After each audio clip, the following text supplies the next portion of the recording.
마태복음 10장 같이 공부하시겠습니다. 마태복음 10장은 9장 마지막 부분과 이어져서 시작되는데요. 9장 마지막 부분에 보면 예수님께서 추수하는 주인에게 청하여 추수할 일꾼들을 보내어 주소서 하라, 이렇게 명령을 하시거든요. 근데 우리가 좀 10장에서 재밌는 것을 보면 이렇게 명령받았던 사람들, 일꾼을 보내달라고 기도하라고 명령받았던 사람들이 사실 일꾼으로 부르심을 받게 되죠. 참 이런 게 참 재미있는 장면이라고 저는 생각이 들고, 저는 참 일꾼이 있었으면 좋겠어요. 이거는 성경을 가르치는 사람으로서 제가 항상 정말 바라는 어떤 기도라고 저는 생각이 들어요. 우리 교회에 일꾼이 생기기를 항상 바라게 되죠. 물론 일꾼으로 산다는 것은 그만한 자질도 필요하고 충성심도 필요하고 순종도 필요하죠. 그런 사람들이 생기기를 항상 좀 되게 바라게 돼요. 이런 걸 바라는 것은 사실 어떤 교회의 기도죠. 지금 제가 마태복음 10장 얘기를 해야 되는데, 일꾼을 달라는 기도를 제가 항상 하거든요. 좀 제 개인의 간증인데,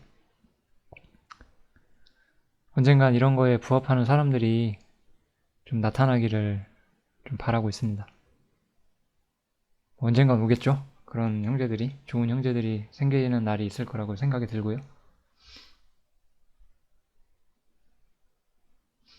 그래서 이 기도하라고, 일꾼을 달라고 기도했던 사람들이 일꾼으로 부르심을 받게 되죠.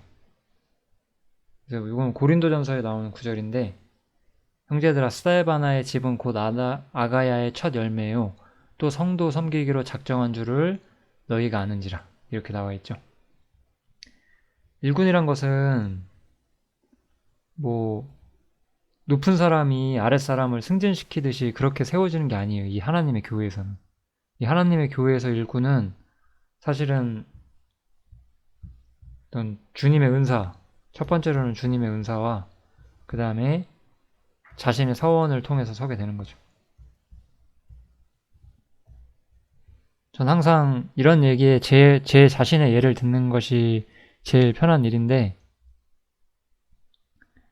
제가 성경을 가르치면 사실 지금은 이제 반대하는 사람들을 많이 안 만나기 때문에 이렇게 편하게 제가 말씀 전하고 있지만, 예전에는 이렇게 부딪히는 사람들을 만나게 되면 너는 무슨 자격으로 말씀을 가르치느냐, 이런 질문들을 받을 때가 많았어요. 예, 그렇죠. 그러면 그 자격은 누가 정하나요? 인간이 정하는 게 아니죠. 교회에서 일꾼으로 세워준다고 쓰는 것도 아니고, 무슨 신학대를 나온다고 일꾼이 되는 것도 아니죠. 말씀을 가르치는 사람의 그 어떤 영향력과 진실성은 그 사람이 가르치는 말씀으로 정해지는 거예요. 그 외에 우리가 교회 안에서 어떤 역할을 맡고 어떤 일을 하든지 간에 결국 내 자신의 어떤 자원하는 어떤 능력, 자원하는 것과 성령님께서 주시는 도움, 이런 것들을 통해서 우리가 신앙생활을 해 나가는 거죠. 우리는 여러 면에서 일꾼이 필요하고, 물론 이 마태복음 10장에서는 좀 다른 형태의 추수꾼들, 말씀을 전하는 사람들에 대해서 이야기를 하고 있는데, 그건 제가 다음 장부터 좀 본격적으로 말씀을 드리고, 그냥 이 첫 번째 일꾼에 대한 이야기를 좀 보편적인 좀 설명을 좀 드리고 싶었어요. 그래서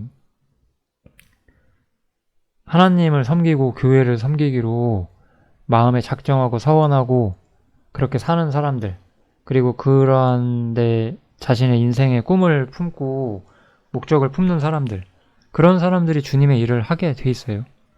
그들은 그것을 위해서 자신의 꿈과 정욕을 포기할 수 있는 사람들이거든요. 그래 보였던 많은 사람들이 그렇지 않은 게 드러났어요. 저도 살다 보니까 되게 촉망받는다고 여겨졌던 청년들이 많이 넘어지고 혹은 심려하고 이런 것도 많이 봤는데 뭐 그러지 않은 형제도 있기 마련이에요. 뭐 언젠가는 또 그런 형제들이 생기고 또 말씀을 또 전할 수 있는 사람들이 또 생기고 교회 안에 그런 일들이 생기기도 하겠죠. 아무튼 좀 보편적인 이 말씀 전하는 일꾼, 교회에서 봉사하는 일꾼들에 대한 말씀을 드렸고요. 이제 이 마태복음 10장에 나오는 본격적인 이야기를 해볼게요. 여기는 지금 제가 처음 말했던 거랑은 전혀 다른 주제의 이야기가 나와요. 그래서 좀 섞이시면 안 되고요.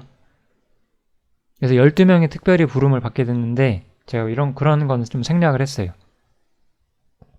근데 예수님께서 이 12를 보내시면서 이게 우리가 가장 주목해야 되는 구절이거든요. 이방인의 길로도 가지 말고 사마리아인의 고을에도 들어가지 말고 차라리 이스라엘 집에 잃어버린 양에게로 가라. 이게 가장 포인트죠.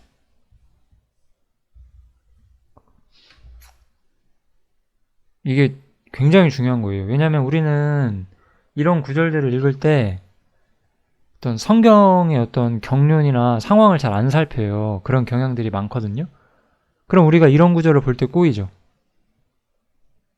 이방인의 길로도 가지 말래요. 사마리아인의 고을에도 가지 말고 이스라엘 집의 어린 양에게로 가래요. 그럼 이 12제자는 무엇을 전하기 위해서 부르심을 받은 걸까요? 교회 가르침과는 전혀 다르잖아요. 교회는 어떤 하늘에 계신 영광스러운 그리스도와 우리의 모든 죄가 사여진 것을 전하는, 사실 베드로는 유대인들에게, 바울은 이방인들에게 이렇게 유대인과 이방인 양편으로 같이 전해졌죠.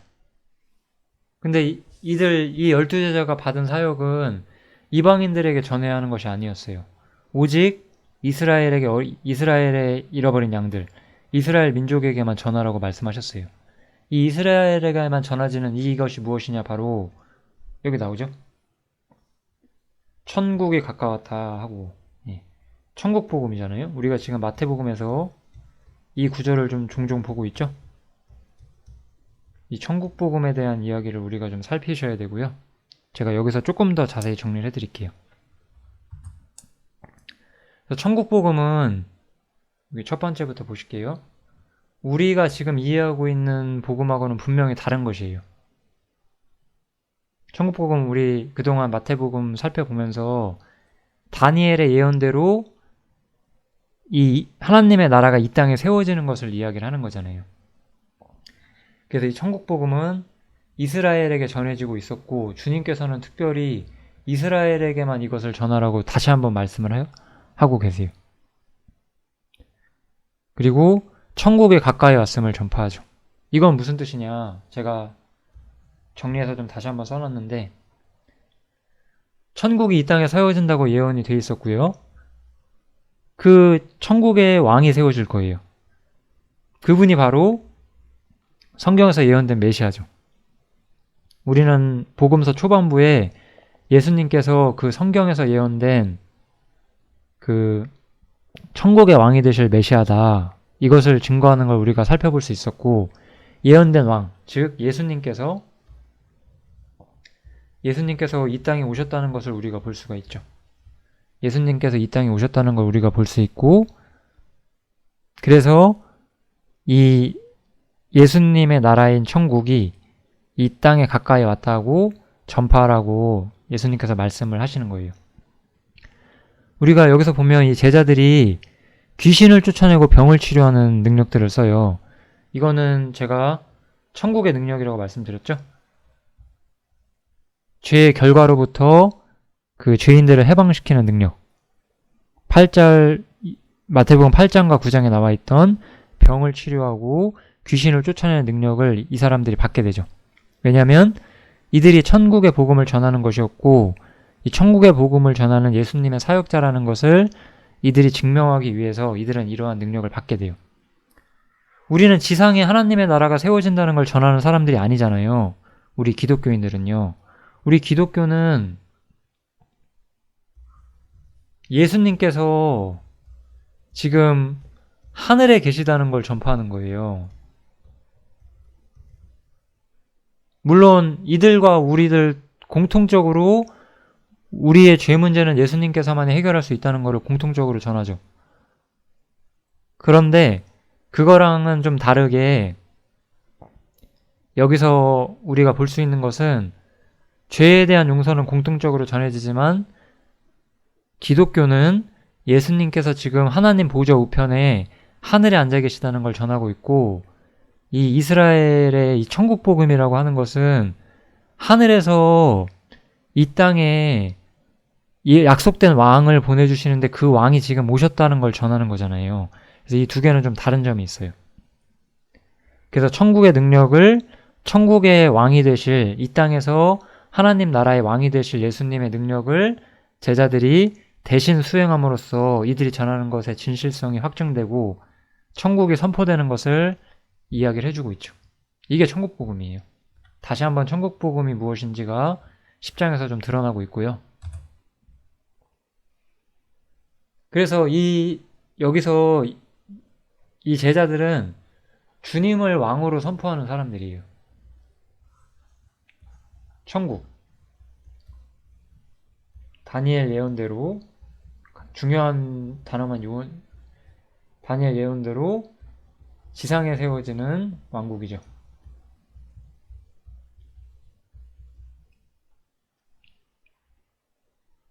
이것을 전하는 사람들이었어요. 그래서 이 사람들은 특별히 금이나 은이나 동이나 가지지 말고 여행을 위하여 주머니나 두버롯이나 신이나 지팡이를 가지지 말라.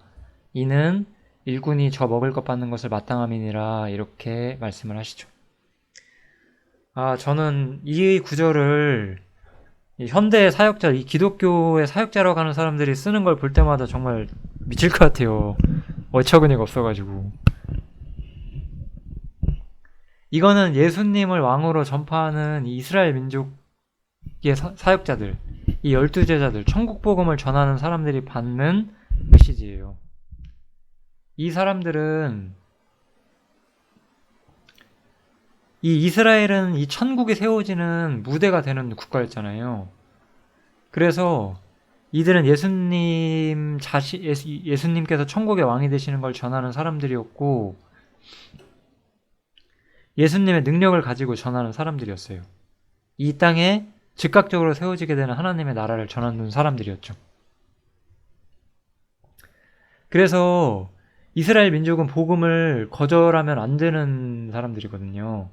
이스라엘 민족이 복음을 거절하면 그들은 소돔과 고모라 때 받았던 심판이 도리어 작은 것이 될 것이고,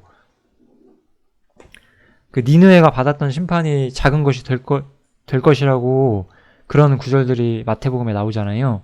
그것처럼 이들에게 주님을 거절하는 것은 심각하게 큰 문제였거든요. 그래서 이들은 아무것도 가지지 않고 복음을 전하러 가는 거예요. 왜냐하면 사실 이스라엘에게는 두 부류의 사람이 있을 거거든요. 이 제자들을 영접하는 사람들, 그리고 이 제자들을 거절하는 사람들. 그래서 영접하는 사람들은 이들에게 물질적으로 지원을 해주게 될 거예요. 그렇기 때문에 이 사람들은 아무것도 가지고 다닐 필요가 없었어요. 근데 우리는 그렇지 않아요. 우리가 지금 아무데나 가서 복음 전하고 거절하면은 발에 있는 먼지 털고 이러면 안 돼요. 그 이스라엘의 제자들이 그렇게 한 거예요. 왜냐하면 이스라엘은 이 천국의 복음, 이 천국 복음, 이 지상에 하나님 나라가 세워지는 것을 약속받았던 사람들이었거든요. 우리 이방인들은 이 하나님 나라가 세워진다는 약속을 받은 사람들은 아니었잖아요. 그렇기 때문에 우리는 이런 식으로 복음을 전할 수는 없어요. 하지만 우리는 하나님의 은혜를 전하는 사람들이죠. 그래서 이들이 전한 것은 주님의 왕되심을 전하는 거예요. 예수님의 왕권을 전하는 거고, 우리 기독교, 현대 우리가 전하는 것은 예수님의 은혜를 전하는 거죠. 이거는 참 다른 이야기라고 제가 말씀을 꼭 드리고 싶고요. 그래서 우리 마태복음 10장에 또 선지자의 이름으로 선지자를 영접하는 자는 선지자의 상을 받을 것이다. 이렇게 이야기를 하죠. 이 구절도 이 구절 이용해서 또 뭐지? 사역자들한테 혹은 뭐 전도인들이라고 하죠. 그런 사람들한테 물질적으로 지원해줘야 된다 이런 이야기 나오는데 정말 그런 것도 들을 때마다 참 미칠 것 같고요. 어처구니가 없어서요. 예. 선지자의 이름으로 선지자를 영접한다는 것은 그리고 그런 사람들은 선지자의 상을 받는다. 이건 무엇이냐? 영접하는 자와 가르치는 자는 동등한 위치에 처한다는 거죠. 사실 우리가 모두 선지자는 아니고 모두 교사나 목사나 복음 전하는 자는 아닐 거예요. 우리의 신앙에는 각자 자기의 길이 있기 때문에. 그런데 가르치는 자와 배우는 자 이 두 가지만 이야기를 해볼게요. 이 둘을 항상 연결돼 있다는 거예요. 즉, 이 제자들을 영접하는 사람들은 그 제자들이 받는 상처럼 주님을 받아들이는 사람들의 상을 받게 될 것이고, 제자들을 거절한 사람은 주님을 거절하는 사람들로서 그러한 벌을 받게 될 것이다. 성경은 이것을 우리한테 이야기를 해주는 거예요. 우리가 이런 부분들을 좀 정확히 아셨으면 좋겠고요. 그래서 이 제자들은 주님을 왕으로 선포하는 제자들이었기 때문에 이렇게 담대히 전하는 것을 좀 예수님께 명령을 받게 되죠. 그리고 사실 반대에 부딪히게 될 것을 주님께서 엄청나게 길게 말씀을 하세요. 한 15구절 이상 이 반대에 대한 이야기가 나오는데 저는 그냥 좀 짧게 몇 구절만 써놨고, 우리 뱀같이 지혜롭고 비둘기같이 순결하라고 예수님 말씀하셨죠? 이 말씀처럼 우리는 지혜롭고 그리고 우리를 도덕적으로 성별시킨 순결한 사람으로서 이 땅에서 사는 것이 필요하죠. 우리는 반대를 받게 되겠지만 우리는 반대 가운데서도 지혜롭고 순결해야만 하겠죠. 이런 부분도 우리가 꼭 기억해 주셨으면 좋겠고요. 성도들은 저는 이 구절 하나면 사실 모든 걸 설명할 수 있을 것 같아요. 세상이 너희를 미워하면 너희보다 먼저 나를 미워한 줄을 알라. 너희가 세상에 속하였으면 세상이 자기의 것을 사랑할 터이나 너희는 세상에 속한 자가 아니요 도리어 세상에서 나의 택함을 입은 자인고로 세상이 너희를 미워하느니라. 이 구절처럼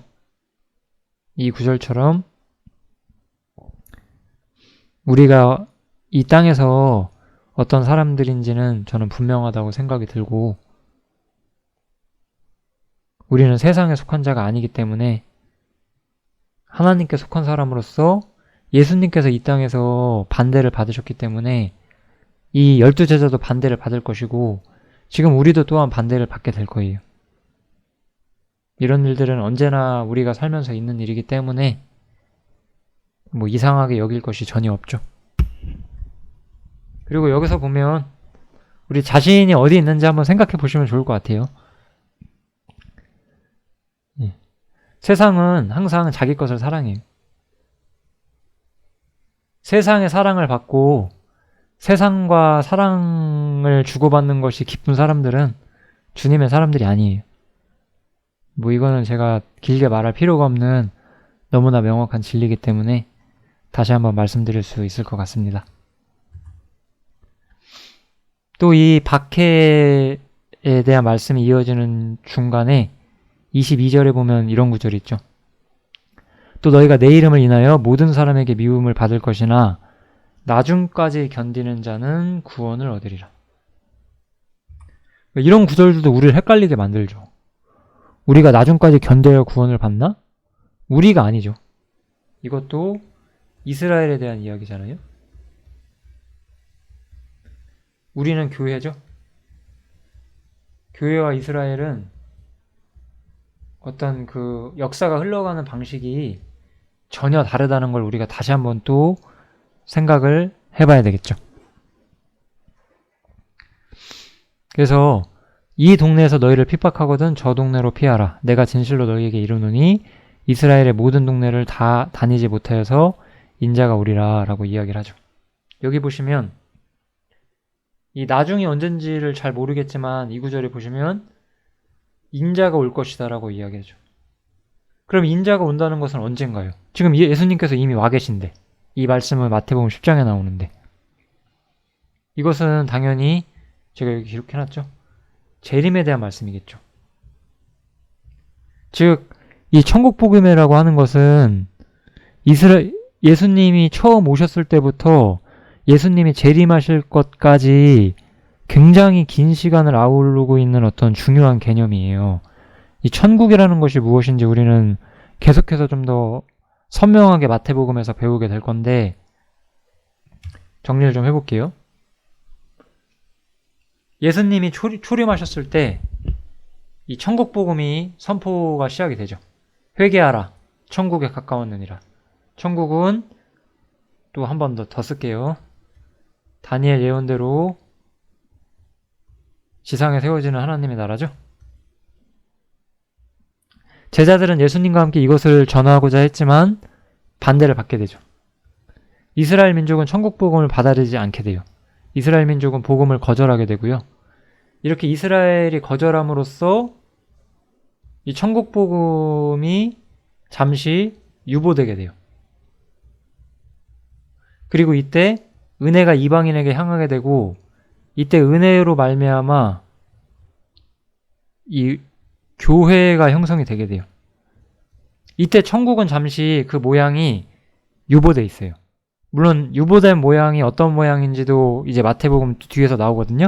그건 이제 그때 가서 제가 좀 더 다시 설명을 할게요. 어쨌든 여기서는 이스라엘의 거절로 천국 복음이 잠시 유보되고 이제 교회가 들어오게 될 것에 대해서만 미리 잠깐 말씀을 드릴게요. 그리고 예수님께서 재림하실 즈음에 다시 한번 천국 복음이 주어지게 돼요. 아까 여기 나와 있었죠? 나중까지 견디는 자는 구원을 받을 것이다. 그래서 이스라엘의 마지막 때에 다시 한번 이렇게 천국 복음이 전해지게 되는 일이 오게 될 거예요. 혹시 다니엘서를 공부를 하셨다면 우리 예수님께서 오기 전에 기원전을 안 하고 70일회로 할게요. 그 예수님이 오기 전까지 69일회가 지날 것이고 69 곱하기 7년이죠. 그래서 69일회가 지날 것이고 인자가 끊어질 것이고 마지막 한일회가 다시 한번 온다고 했잖아요. 7년. 그러니까 천국에 대한 메시지가 지금 여기서 예수님이 오셨을 때 천국이 왔다고 전해요. 근데 이 천국이 이스라엘에서 받아들여지지 않잖아요. 그리고 이때 이 천국이 다시 한번 전해지게 되고 이 마지막에 천년왕국이 설립되게 되죠. 그래서 천국의 최종적인 모습은 사실 천년왕국이에요. 이거는 제가 지금 말씀드리진 않을게요. 그냥 천국이란 건 이런 것이구나.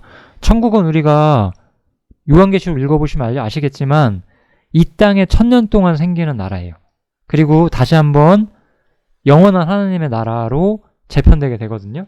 그때까지 1000년만 구약의 약속대로 있는 나라가 천년왕국이고 천국은 천년왕국의 모습을 최종적으로는 띠게 되겠죠. 어쨌든 이래서 천국복음이 무엇인지 여기서 다시 한번 좀 정리가 되시면 좋을 것 같고요. 그래서 예수님이 재림하실 때 이스라엘에게 다시 한번 천국복음이 주어지게 된다. 이런 개념들을 좀 꼭 이해하시면 좋을 것 같아요. 어쨌든 천국에 대한 이야기는 여기까지 하면 될 것 같고 예수님께서 제자들한테 자신을 부인하라고 말씀하시는데요. 이것만 제가 좀 말씀드리고 싶어요. 자기 부인은 사실 우리 그리스도인들 있죠. 우리 그리스도인들의 사실 유일한 명령이에요. 우리의 모든 삶에 원칙은 자신을 부인함으로써 이루어지게 되는 거예요. 예수님께서는 십자가에 자기를 들이셨어요.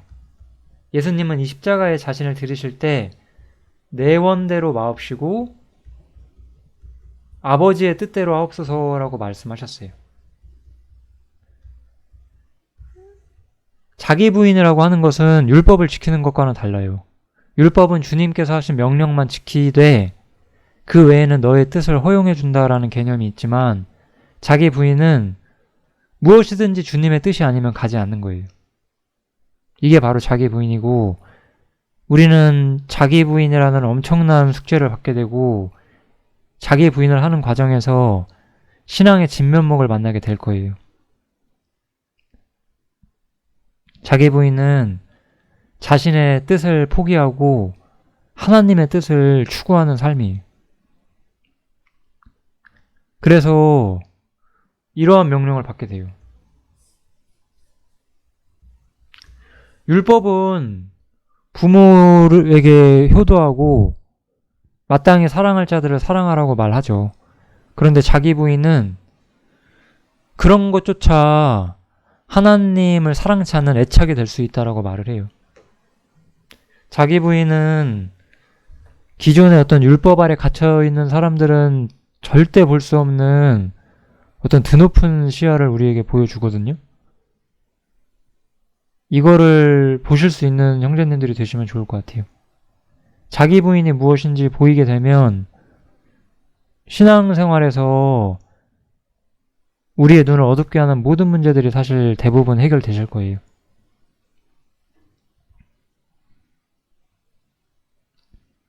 자기를 부인하셔야 됩니다. 정말로.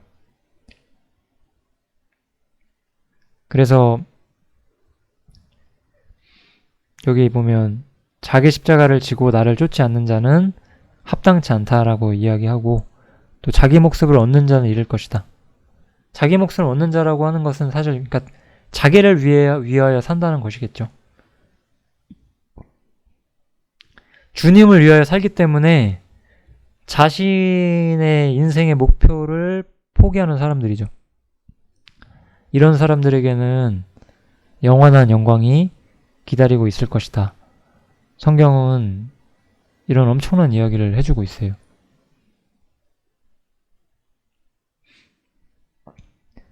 우리 그리스도인들은 전부 다 여러 가지 자신의 삶의 터전에서 자기를 부인하라는 명령을 받아요. 그리고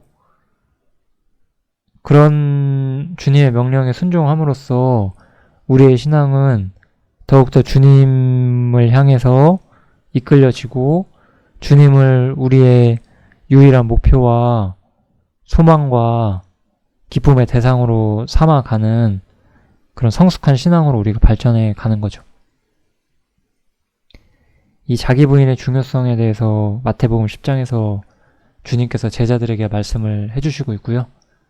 이것은 또한 우리들에게도 커다란 교훈이 되지 않나 이렇게 생각이 듭니다. 10장은 여기까지 하면 될 것 같아요. 10장에 좀 중요한 내용이 많아서 좀 꼭 깊이 묵상해 주셨으면 좋겠습니다. 감사합니다.